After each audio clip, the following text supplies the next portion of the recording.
So the next big Marvel cinematic villain gets his own origin story in Thanos Rising #1. Then next we head over and see what wicked web Doc Ock's spinning this time in Superior Spider-Man issue 7.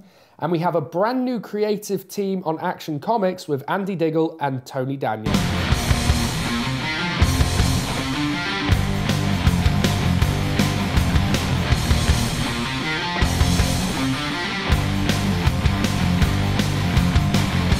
So, I am back here again, and this time I'm joined with Charlie.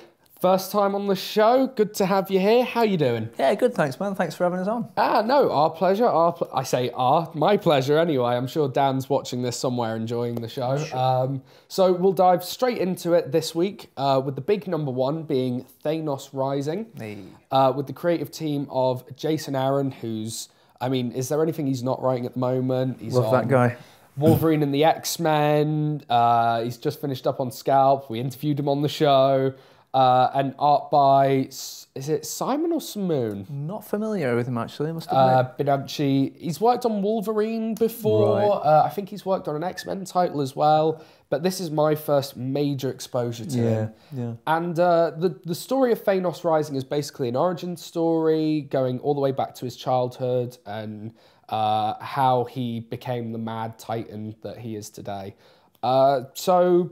Do you want to kick things off? What did you think of Thanos Rising #1? Well, I was pretty excited, you know, Jason Aaron, as we said, he's just the man, isn't he? You know, the guy, whatever he turns his hand to. Love Scalped, love his stuff on Punisher Max, and then followed him through with Thor, and Of course, he's writing Thor at the moment, I forgot about that. So, you know, even though I'm not familiar with the cosmic stuff, I'm more of a DC guy, catching up with the cosmic stuff at the minute. And enjoying, you know, a chance to get on board with stuff like this. Saw his name on it. I thought, need to know about this. Ready for the film, so picked it up, and I enjoyed it, man. It's nice, nice to see his beginning. Yeah, I mean, this is a character that, I mean, I saw him at the end credits of the Avengers. Spoiler, by the way, if you haven't seen it. And I was very excited. I was like, I know who he is, but I don't know why I know who he is. Sure. So. You know, I wanted to do some reading up on him, and I thought this was the perfect opportunity. And I think the artwork in this book is fantastic, and you just can't go wrong with Jason Aaron. I mean, I thought maybe tonally, his his almost dry humour that he has in a lot of his books, or his witty humour that he has in his books, started coming through. And I mean, I don't know if that's something that Thanos is known for, or that's what he does, but I'm happy to have it, quite frankly. And this has just been a kind of enjoyable continuation of the cosmic stuff that they're doing at the moment, along with Guardians of the Galaxy and Nova. I think this is just a brilliant example of how they're trying to expand this cosmic universe. And I mean, I thoroughly enjoyed it, and I'd recommend anyone who wants to know a bit more about this character, go out, buy it, because I think this is leading into Infinity, which is the next big Marvel event, because, you know, there's one every 2 weeks. At this rate. Pretty much. Which is all set in the cosmic universe with the Avengers and the Guardians and Nova and Thanos being the main villain. So that's this should probably tie straight into that. So... Yeah, I say it's definitely worth a pick-up. For sure, I think it's interesting to note the fact he's got different skin tones, and the fact they say it's like a mutation. For me, I always thought Thanos, that's just how his people looked. I find it kind of weird that he's like a sort of genetic sort of mutation. That's not what I was expecting. I was expecting them all just to look like baby Thanos. That's weird. I do really like the fact that he is this kind of complete oddball in every sense and complete outcast from the rest of his people. I think they dealt with that brilliantly. The thing where he's sketching like the dead lizard. And he's just on his own in the playground sketching that lizard. And with his mum in the crazy house. Talking to him. He's like, mate, you're wrong on so many levels. Oh dear. So one book that myself and Dan reviewed, what feels like only like a month ago now, I'm sure it was a little bit longer than that, but was Superior Spider-Man #1. And we were both we were really underwhelmed by it. We thought, and by the way, spoilers again for the start of Superior Spider-Man #1. We found the kind of Peter Parker's still there. to be, you know, a little bit early to be playing that card for us. Sure. So I gave up on it after that. However, you've been keeping up on it, and you know, I like to let the guest pick a book.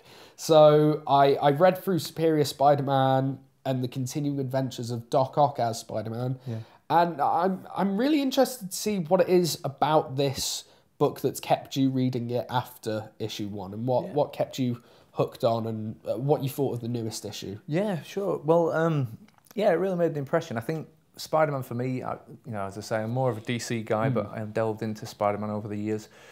Kind of dropped it a bit with the one moment in time thing and the whole, you know, rewrite of history. I was probably one of those guys that's just like, oh no, this is crazy. And when I did pick up Dan Slott's stuff in the past, sorry to say this, but it just seemed a bit vanilla to me. Didn't really grab me. No, I agree. That's, I think, exactly what we said on the show, that we just found it a bit... Whereas this for me was like, this really got me back in. It's got me wanting to read Spider-Man again, you know, just seeing Doc Ock. It's kind of like Face Off for comics, you know? That's how I see it. That's exactly what it is. Yeah, it's just Doc Ock doing the Nicolas Cage thing and loving it. And I think what I like is the fact he beats Peter at his own game, you know? It's like he manages to keep the romance and the love life with Mary Jane by having these spiders that just patrol, these like remote controlled spiders, so that he doesn't have to kind of stay on the streets all the time. And you've got Peter saying, why didn't I think of this? Yeah. You know, he's just totally owning the role, you know.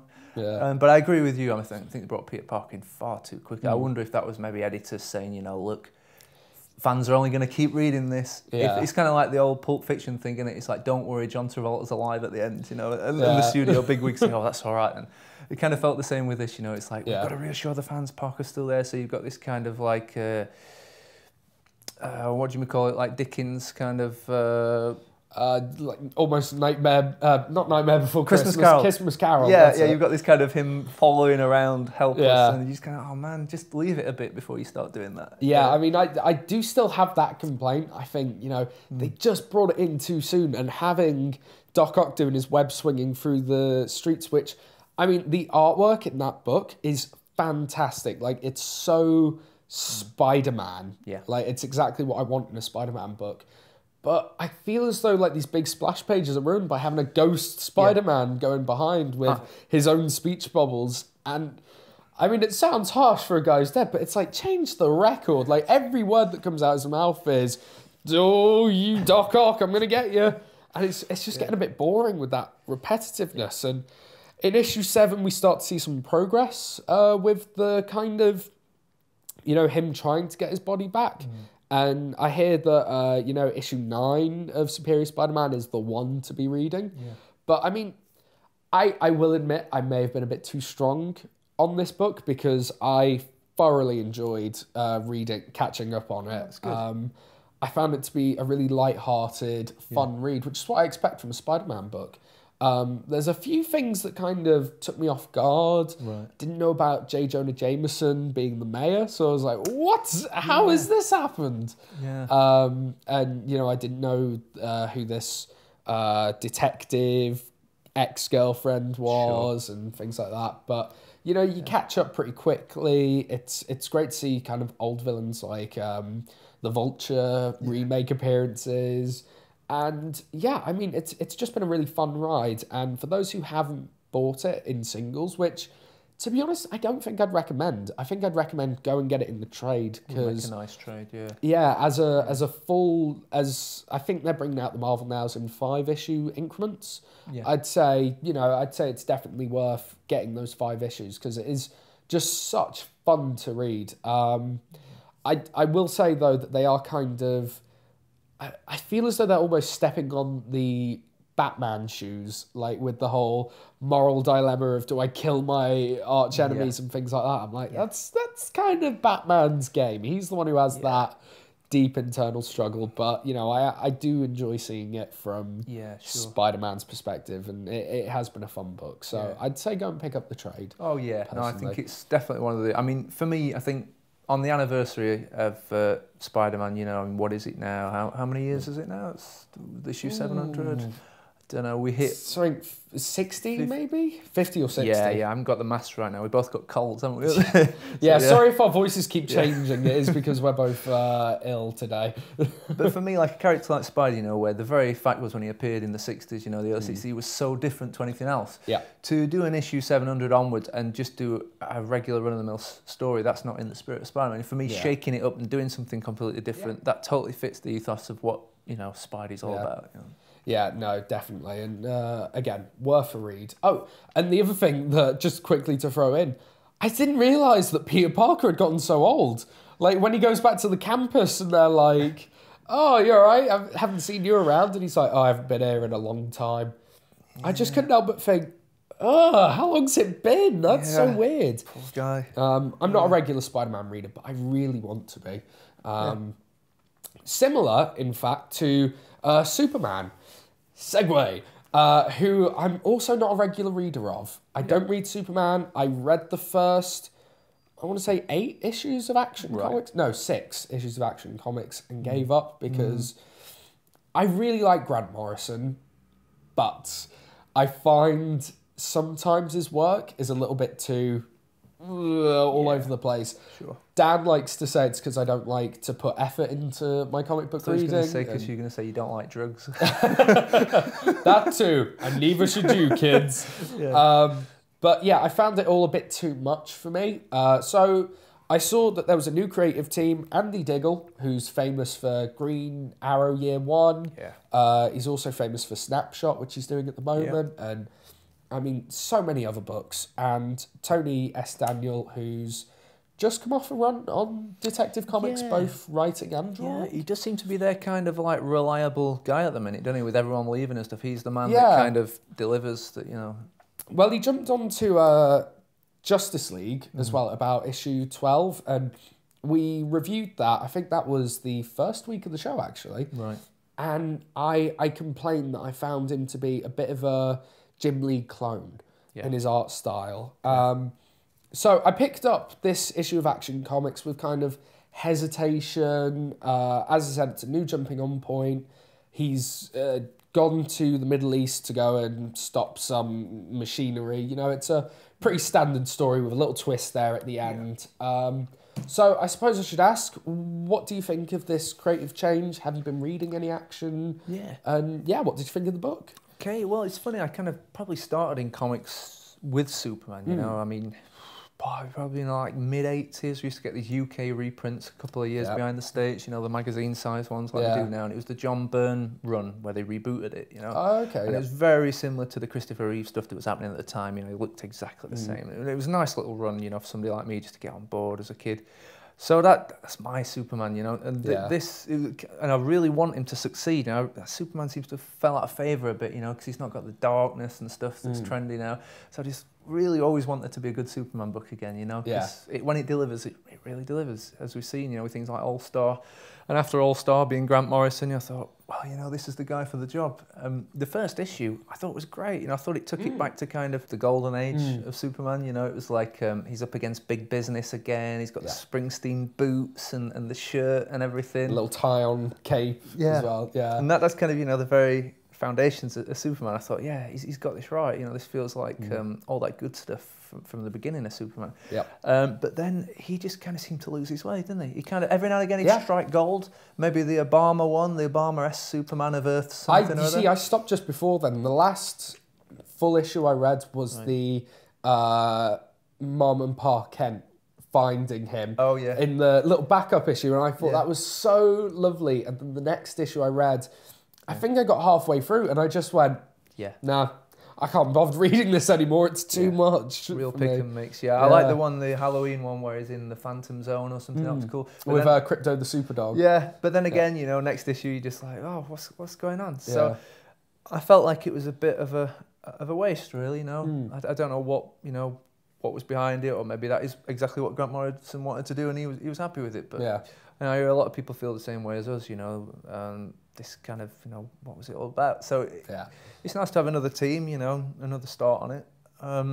Felt to me like when you were just describing it now, I was just thinking it just sounds like an Iron Man plot in a way, you know, foreign country, military robots and stuff.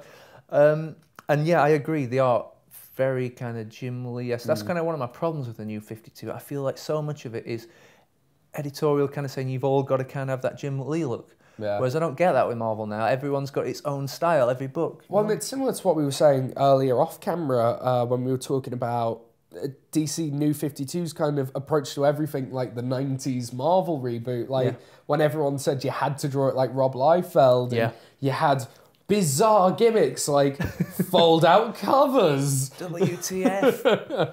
I'm as I said, I'm waiting for the hologram cover selection next month. Yeah, glow in the dark, silver, foil embossed. Yeah, I mean, it really does feel like we're going back to the 90s a little bit with the marketing strategies. And I mean, I did enjoy the artwork in this book, but only in so much that I enjoy the occasional bit of Jim Lee artwork. And I stopped reading Justice League because I found that to just be getting so dull for the top tier book. Yeah, for sure. That it was actually almost a little bit refreshing to get this kind of classic looking Jim Lee stuff. And I like the new Superman outfit. I mean, as you said, with the kind of the 80s reprints doing the Christopher Reeves thing, I feel as though the books now are doing the kind of Man of Steel thing, like where we're getting ready to just blend it back in. And yeah, I mean, the storyline in this wasn't anything special. It was very simple, but I quite like that. Like, I like simple Superman. That's like a book like Hawkeye or Daredevil at the moment.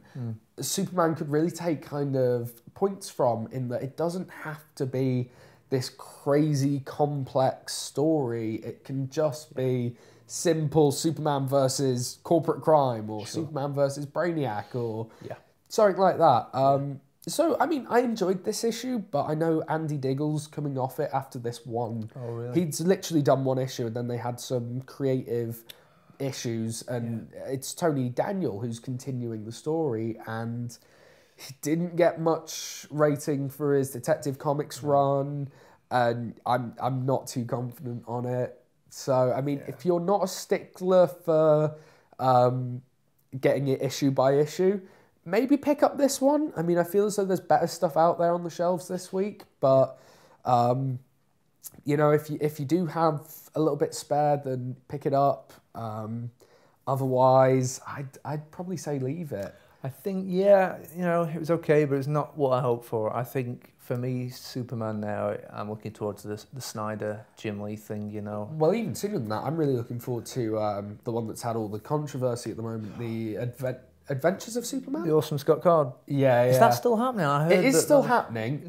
He's had loads of artists come and drop out again because they've just said, we don't want to be involved. But, you know, as I've said, he's only doing a tiny story in it.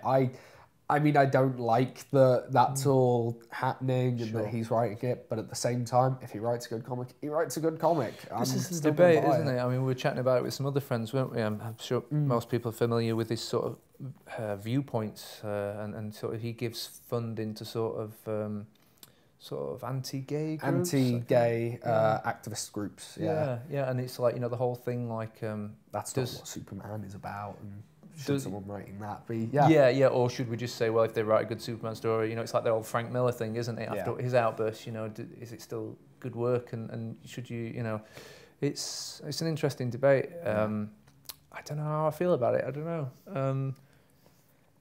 I suppose it's if DC are happy with it, I guess, you know, they're the guys that are going to take the flak. Yeah, and you know, as I said, I'm still going to pick it up because I'm looking for that one Superman book for me. Sure. I mean, you work in a comic shop, Mega City Comics in Camden. Recommend you go down there, unless you're in the States, in which case come and visit. Go to Camden, then go. But like between two books, like Action Comics and Thanos, you've obviously got the creative change on that, and that's a #1.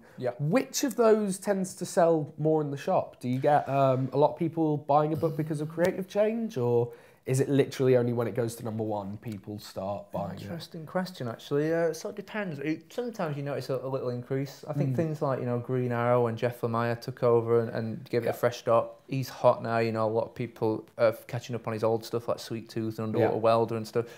Yeah, I think you do notice a few more coming on board. But then the reboots, yeah, they help immensely. The DC 52, I just started the shop when that happened. And yeah, you know, it's just a great point for newbies and everyone just to jump back on board, you know, and see what's going on. Yeah. Same with the Marvel now, you know, it just creates a buzz, which I think comics need every now and again, don't they? Yeah, well, and it's interesting because I think I read some analytics from, is it Diamond Publishing who do all the... And they said the #1 selling comic of last month was actually Guardians of the Galaxy #1. Wow.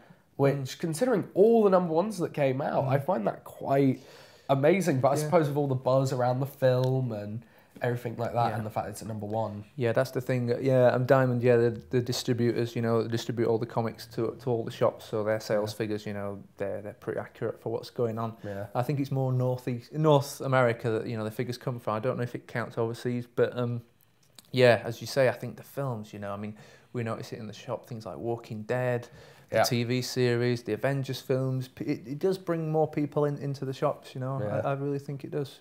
Yeah. Yes, and that's where they should definitely go and stay, because they're great. That's you should all buy your comics from the comic shop. Great, so that's been today's episode. Don't forget, don't forget, the winner of last week's comments thingamabob, I've forgotten what we call it, is here on the screen.